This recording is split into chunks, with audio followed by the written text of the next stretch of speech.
All right, so welcome back, everybody. We're here for another one of the coach interviews. Today I'm here with Chris and the New Jersey Jumpluffs.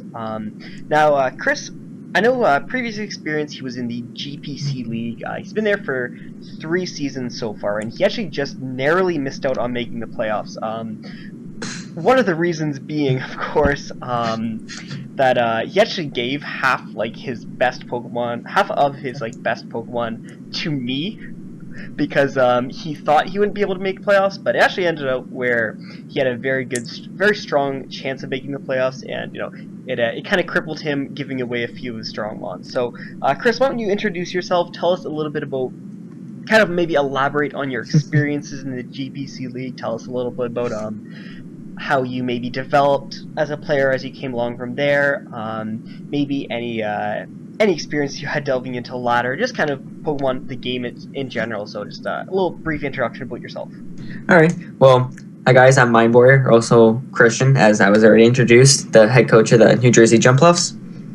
And yes, no regrets about selling off Cress, but I was pretty happy about it. I'll be honest with you. well, yeah, I mean, Cress is Cress and is evil and godly at the same time.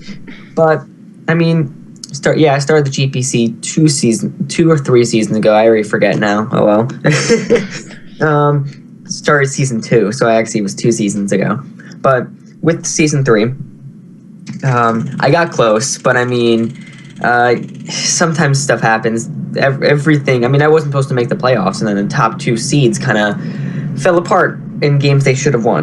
But had a nice couple of games towards the end and then just bombed the last one. But I mean, Crest was the anchor of that team, but it's fine. I mean, you learn a lot from your losses, especially. Yeah, for sure. It definitely helps you kind of develop as a player, I suppose, along the way for that. So on that note, though, as one of the players coming in with at least 2 seasons of experience in pretty competitive league at the very least, from what I can gather about the league, what a lot of people's opinions about the league are in itself. What are your kind of feelings going into the first week of the IPA, kind of having a chance to kind of see your opponents, see kind of how everyone is, and kind of a chance to kind of reflect on yourself again as a player throughout your experiences. So how do you feel going to the first week? Well, I mean, I feel kind of confident about this. I usually do coming into the first week.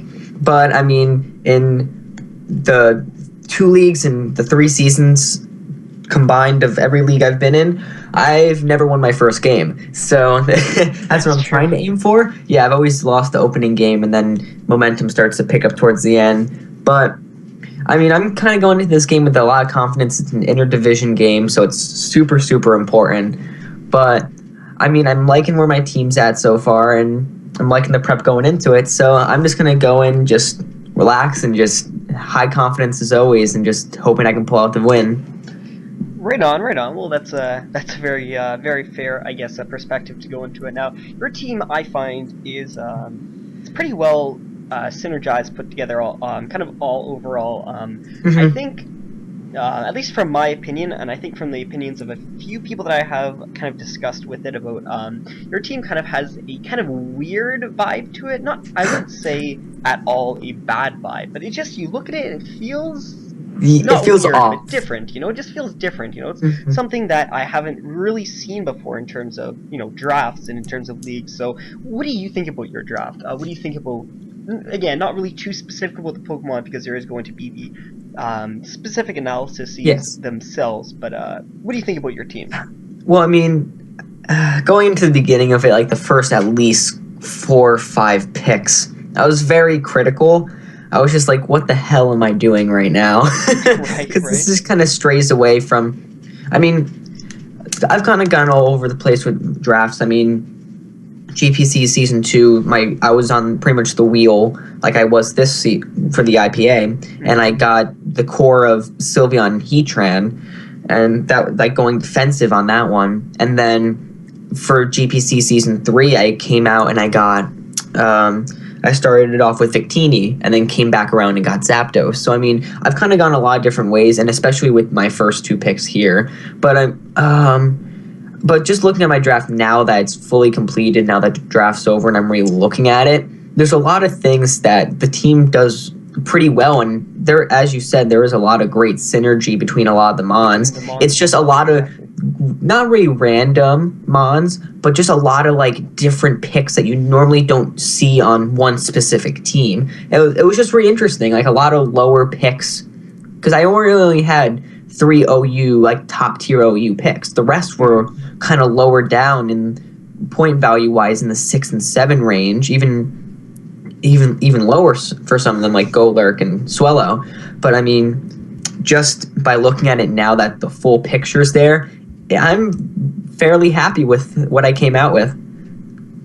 Okay, that's a fair point. I guess on that note, actually, as well, I know this is something that happened to pretty much everybody, but I know, because I was talking with you, and Yes. I know that this is something that was pretty huge for you right from turn 1. So, why don't we go into any picks that were kind of taken out from below you before, right before you got, you had the opportunity to get them. Yes. Yeah.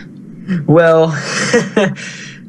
going down, and I'm like, okay, I'm trying. My first mindset of my prep was going into the draft was I'm going to try to not imitate my GPC Season 3 draft, but kind of take what I've known from the leagues I've been in, what I've drafted, and kind of say, what are the best Mons that I've used? And the first two, of course, Mega Pinsir, which in the GPC went, I want to say 13 and 4. It did insanely well. It pulled MVP Yes. Number 1, basically every game. Tied with Manaphy for first place. And of course Crest, because it was the anchor and pretty much the mascot of the team.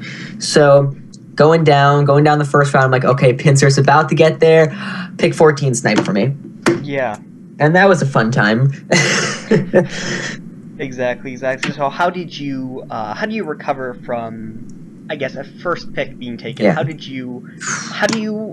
you go about from making a plan to altering a plan once it's been, once you're to the point where you need to alter your plans, I suppose. Well, the good thing is, I kind of take the philosophy in drafting of having a couple ideas for a first round pick, and then seeing what you get with the first 1 or 2 picks, and then really getting the plan going. Because if, like I did in this draft, you get sniped first round, second round, the whole plan falls apart, and then you're stuck at your pick trying to recover everything, and mistakes can be made.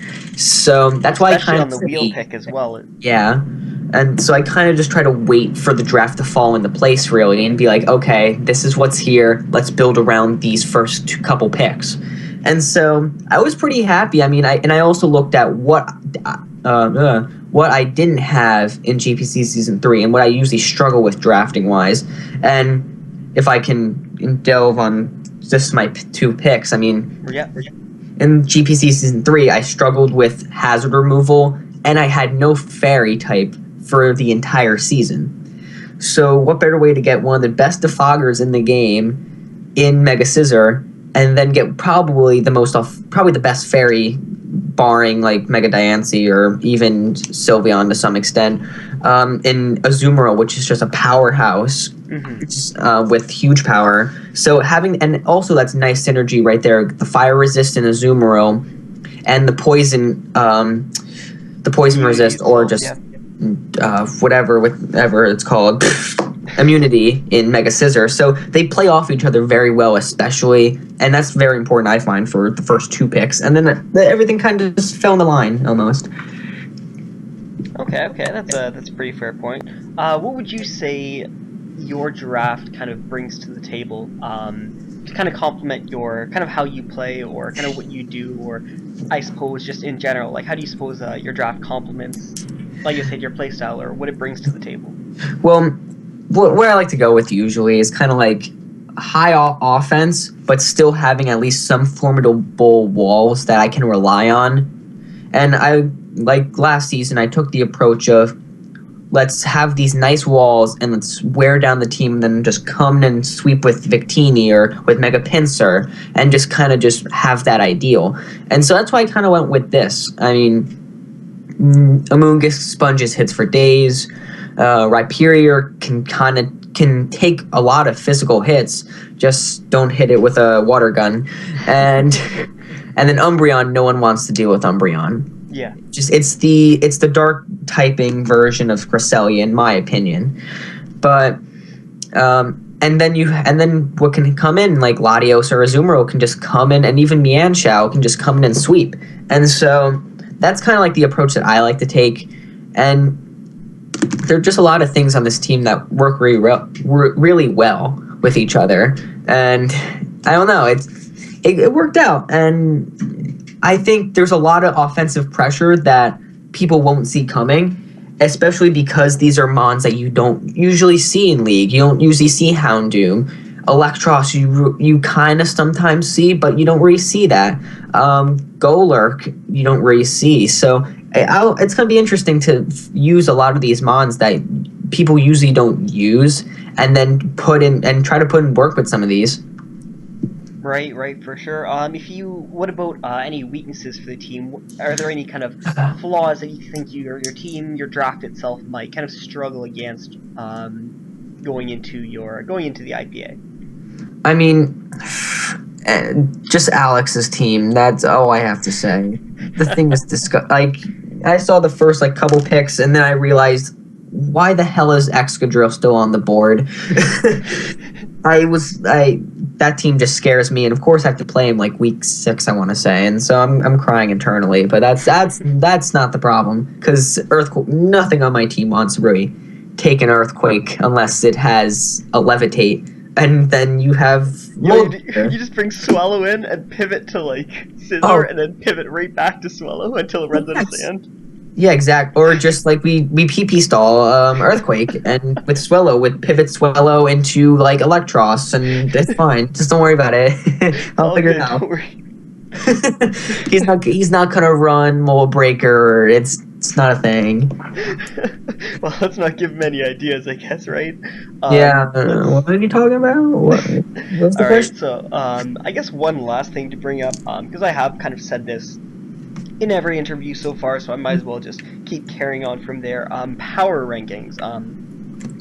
Player analysis, again, doesn't really count too much, but I think you're one of the cases where the player rankings kind of fall in line as to your actual analysis rankings, in being Bob ranked you at 6th, which is, again, right above the slot of the kind of projected playoff spots. Yeah. Although, again, it's not in terms of player skill, so playoff spot isn't really the right word for it. It's just in terms of saying 6 people make playoffs, so we're gonna, kind of highlight the top 6 as a kind of, people to talk about. But anyways, you're ranked 6th in Bob's analysis, you're ranked 6th in Frickett's analysis, and you're actually ranked 4th in Jesse's analysis. So what do you kind of think about that?